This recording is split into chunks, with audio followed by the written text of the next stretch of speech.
Hi and welcome to BikeSocial by Bennetts. Now, in a recent video we showed you how to buy a used bike, the electrical and mechanical problems that you could come across that could cost you down the line. In this video I want to look at crash damage, as well as signs that a machine's been raced or that it's been stolen in the past. So I've owned about 16 bikes over the years, but to get to them I have gone and looked at a lot of dogs.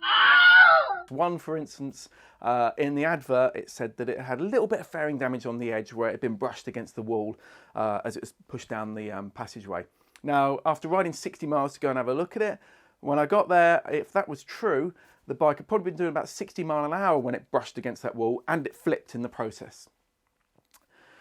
I also went and looked at an SP1, which was stunning. I really wanted one of these, I still do. And it looked great for the first 5 or 10 minutes, but I had looked inside the tank and there was a little bit of overspray. And the more I looked, the more I found didn't seem quite right. And it added up to being, clearly this had had a pretty bad crash and it hadn't been repaired that well. And that's what I want to do in this video. I want to give you a checklist of all the things you need to look at. It's less than a year old, this bike. I checked it over, it hasn't been crashed, but I'm going to show you all the points to look for. Now it's just, you only need to spot one to think something's not right here, and that will make you really look over and ask all the right questions of the seller. If you're not sure, walk away, but ultimately all you need to do when you go and look at a bike is take common sense, a little torch so you can have a look in the nooks and crannies, and ideally look at it in daylight. But if you can't, make sure the seller puts it somewhere where you've got plenty of light on it. If they won't, that's going to set alarm bells ringing straight away. So let's start having a look through. So starting at the bottom, the first thing you want to look at is the bottoms of the fork legs. Now if there's any chamfering on here, it could be a sign that the bike's been down the road. Also check both sides match, but don't put it past some unscrupulous sellers that have got a chamfered fork bottom to chamfer the other side to match it. The main thing is when you're buying any bike is to always know what it should look like as standard. Really take a bit of time to have a look, and that way you'll recognise the things that don't seem quite right. Moving along to the engine casings, just have a good look, check if there are any scuffs on there. Some engines, they do have different paint colours on different sections, but again, just know what you're looking for. Pegs and pedals. Look for any wear marks on here where the bike's been down. Now, you may well find scuffs on the hero blobs, but if they're worn down excessively, it could be a sign that it's been raced. If they're missing, where are they? Have they been snapped off, or have they just been worn off completely? Equally, if they're brand new, but the tyres look very worn, then just question what's going on there. Maybe nothing, may just be that they just wanted to tidy them up. Of course, also do look at the exhaust itself, because if there's any scuffs along here, could well have happened brushing against the wall, but do check, see if there's any damage all along the pipe, just see if anything could have happened, it's been down the road. Finally, along the bottom, have a look for some chamfering on the swing arm. Now again, it could be that other parts have been replaced, but to replace the swing arm is expensive, so just look, see if anything's been caught as it slid down the road. Another thing to look for on the swing arm is just to see if there's any damage behind the exhaust. If a bike goes down on the exhaust side, it can push that exhaust into the swing arm, and if you see any marks where the exhaust could have reached there, even if the exhaust looks fine, again, question what's happened there. Moving on to the middle of the bike, let's just turn it round here so we can get a better look. You want to be looking at the radiator, get yourself in front of it and just check that it looks straight. If it's slightly out, something's not right on there, obviously it should be straight. Check for any damage on there because that's going to be expensive and it is a sign that something's gone wrong. Also, while you're looking at the radiator, check for signs of any new coolant pipes or Jubilee clips. Again, it could be a sign that something's happened, that they've been torn off and they've been replaced. This does depend on the age of the bike. Here, it all looks pretty new. But if you're looking at a 10-year-old bike, you're going to expect to see a bit of wear and a bit of dirt in places. So if bits suddenly look brand new, just makes you want to think about why have they just been replaced. Looking along the fairings, now obviously there's not a lot of fairing on a naked bike like this, but still check for any damage on them and check that they're all aligned correctly. If you've got a fully faired bike, like a sports bike, just check that the panel gaps look even all the way through. Could well be that the fairing brackets have been bent in a crash. Also have a look behind the panels. Just have a look, see if there's any, if you can see around them. Obviously don't try pulling them apart, but have a look in if there's any access and just look for any codes or any handwriting in a coloured chronograph, like a white or yellow chronograph or something like that. It could be signs of parts that have been marked up in a scrapyard ready to be sent out. Might not be, could be manufacturer's codes, but it's unlikely they've been using them. So again, it's just something just to have a look at and just think about if you see it. Don't see it so much these days, but on older bikes, sometimes you might see a polished frame. Now, if the frame's meant to be polished, that's fine, but there weren't that many. If it was a high gloss polish, it used to be a way that you could sometimes hide repairs to a frame. If it had been dented, could have been welded, could have been repaired, and then it's polished to hide the repair. If the frame's not meant to be polished and it is polished, that's a real question. Equally, frame guards. Some people put frame guards on. I'm talking about the protective covers that you get on. Some people put them on to help protect the frame. Personally, I don't really like tank protectors or frame protectors. And when I see them, I question what's happening underneath. You're not going to be able to get them off the frame protectors unless the seller really wants to sell that bike to you. But if you do see frame protectors on there, just have a very, very careful look. It could be that they're hiding some damage underneath. So moving back, we've got another vulnerable part here. If you see any scuffs or damage to the pillion pegs, just again have another think, because it could be that we've seen something road run down there, and just look, bring them down. It would depend on the type of the bike, but look for any exposed areas where you might see some marks. But things like that, if I saw scuffs on there, there's only really one way that's going to have been scuffed, and that's if the bike's been down the road. So moving on to the top, you want to be checking that the clocks sit straight. And especially on fully faired bikes where you've got a big fairing going around, just sit on the bike and look across it and just check that everything is in line. Now, my first CBR 600, I crashed that, I rebuilt it, but getting that top fairing right meant buying a new top fairing stay. If somebody's not rebuilding it properly, they might just kind of try and tweak it back. So again, if things don't look quite straight, something's not quite right. Manufacturers don't put out bikes that look wonky, usually. Look at the bar ends, and the ends of the levers, and the ends of the mirrors. If they're scuffed, it could be that it's got brushed against the wall. It does happen. But if they're deep scuffs, or if the scuffs are in different directions, that could be a sign that it's been down the road, and as the bike slides, it probably turns, so you'll get scuffs going in different directions on it. Equally, if it's an older bike and it's looking a bit more worn, but the bar ends, mirrors, levers, anything like that are brand new, just question why they're new.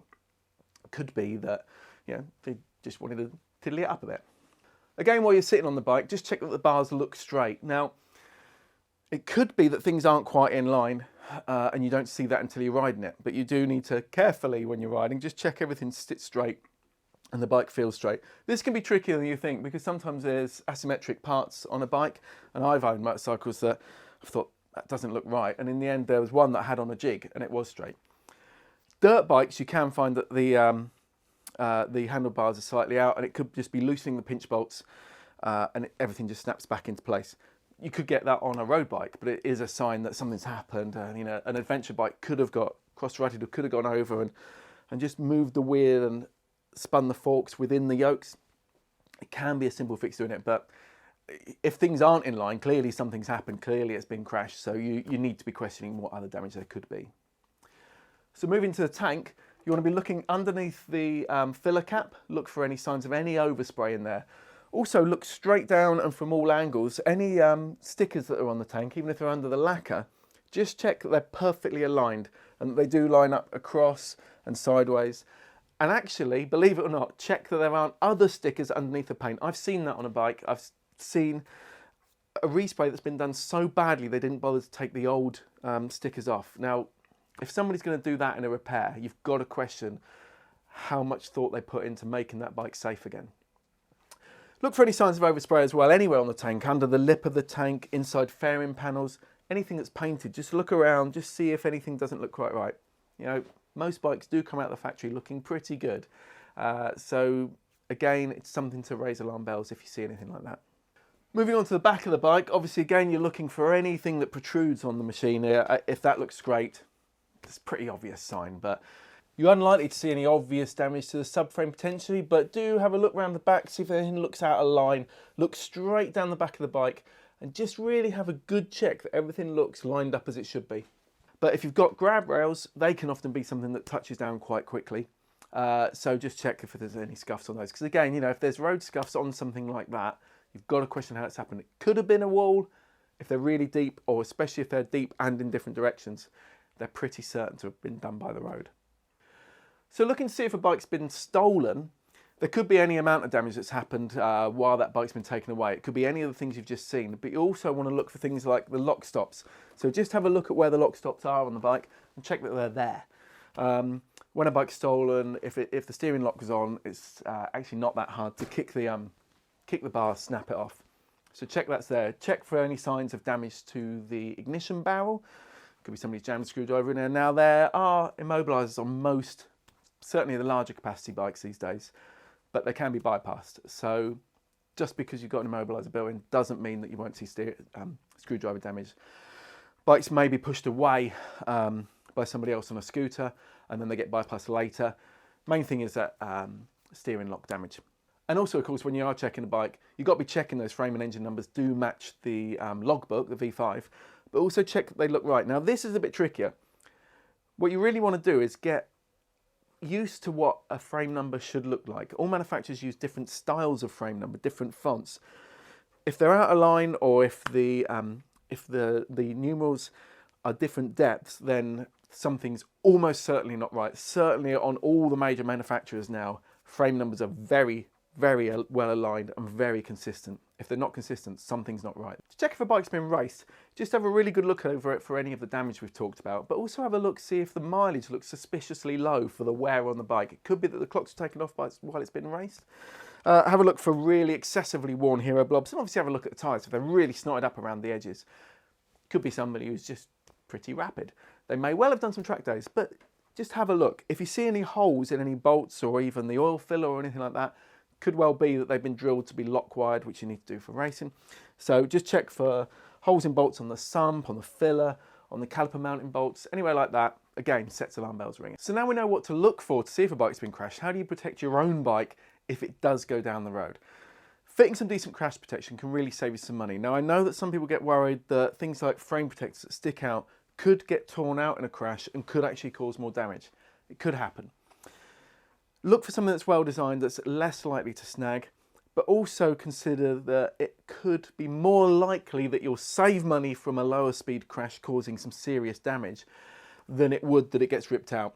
The chances are potentially that if it did get ripped out, if you did hit something that's going to tear it, you're probably going to have done so much damage to the bike anyway.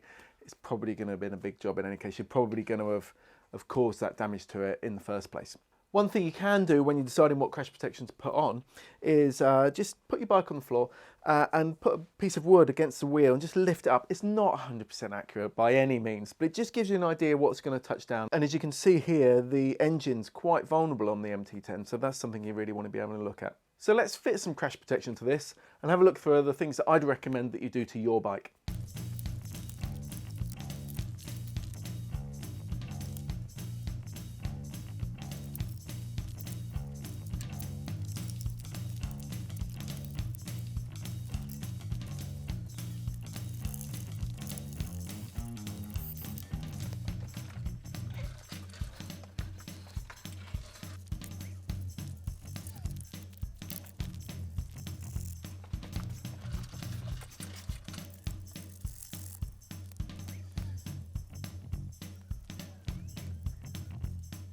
Okay, we've got the crash protection on. I'm going to take you through why I fitted what I did with some prices. So we've got the EvoTech crash bobbins here. They're $79.99. I like the way these are rounded on the corners, so they're less likely to grab and they're quite sleek. Now, no crash protection is going to guarantee that you're going to save your bike if the worst does happen, but you're just looking to reduce some cost potentially. So here we're looking at a frame. Going by Fowler's online parts prices, which is a great way to find out what everything's going to cost. It's £2,462.86 for the frame. So I think that's worth doing. If they do cause more damage, it's probably going to be such a big smash that frame is going to get damaged in any case. Also, this fairing panel, that's £190.31. So we've got a good amount of protection there. It is actually, looking at it, it's going to stop the ground from hitting that. This radiator side panel, it could help that as well. Even that's £44.84. Now, yeah, you're going to lose the bar ends weights. You're going to scrape here. There are going to be bits being scraped. But again, all we're doing is trying to reduce the impact of the expense that could happen. obviously it could become something that's done with insurance. But the point at which a bike becomes written off is when it becomes too expensive to repair. So potentially if there was a crash and there was some repair to be done, this could have significantly reduced the expenses there. And even if you are making a claim, this could be the difference between your bike getting written off and it not getting written off. So we've got these spindle protectors. They're $34.99 for the front and $34.99 for the rear. These are definitely going to help protect the bottoms of the forks. Now, fork leg, just the bottom, if you disassemble the fork, so assuming you're going to do this yourself, you're not looking at any mechanics cost, that fork bottom is £299.06. A complete fork is £621.84. On the rear, looking at the swing arm, obviously we're going to protect that swing arm. If you go down, the exhaust is going to go on this side, but to avoid chamfering on that swing arm, to replace that, you're looking at £1,423.48. So $34.99 on there. I think that's worth having. Now, I've got these paddock stand bobbins on. They're £25. They're really useful if you don't have one of these ABBA Skylifts. I'll put it on to show you there because it's worth noting that they can stick out quite a way. And on Yamahas, particularly the MT10, that's an M6 bolt. It should be all right, but I would actually slightly worry that the right thump on that is going to tear that out the bottom of the swing arm. Swing arm's still going to work, but it's a very obvious sign that something's happened. Now, some repairers could repair that actually, but you're still looking at some expense there. So with these spindle protectors on, for me, because I've got this Skylift, I don't actually need those paddock stand bobbins. But they are useful to have. They are good and secure there. On many bikes, they do offer some more protection, or if you haven't got these spindle protectors, they offer protection. But just consider what might happen if they got hit in the right way. So I've also got these Gillies engine protectors on there from Performance Parts. Now, the one on the left is £76 and the one on the right is £85. So the cover on the left is £125.66 to replace. The cover on the right, we're looking at £108.76 here. The clutch cover is £136.39. But looking at it, you're less likely to hit that. You could hit it here, but the biggest issue here really is not so much the amount you're going to save. You know, on this side, you're looking at a saving of £23, just over £23. So you could think, wow, it's kind of not worth worrying about because if I get a scuff on that, I'll replace it. But here you're looking at the fact that if you get a scuff enough to hold these casings, you're potentially writing the engine off, which is a massive bill. So I think it's well worth having some protection on it because that's so vulnerable. You also notice I put a rad guard and oil cooler guard on there, so they're not going to save anything in a crash, but they're going to help prevent a stone going in there and driving through the rad or the oil guard. The MT10 already comes with an oil guard protector, but it's quite a fine mesh. I actually prefer these and it gives a nice look. They look cool. So the pair of them is £100. But looking at that, you've got a standard radiator, it's £525.06. The oil cooler alone is £281.86. So they're worth protecting even if you're not looking at a crash. And the chance of getting a stone flying up there, it's worth £100. So other parts on the bike, you're looking at a subframe is £597.24. It's unlikely you're going to have anything that's going to really twist that. If you're bending the subframe, looking at how it's set back, it's more likely you've done some pretty serious damage. Levers. The brake is the brake is £56.09. The clutch is £37.69. That's because on the MT10 you only got span adjustment on the brake lever.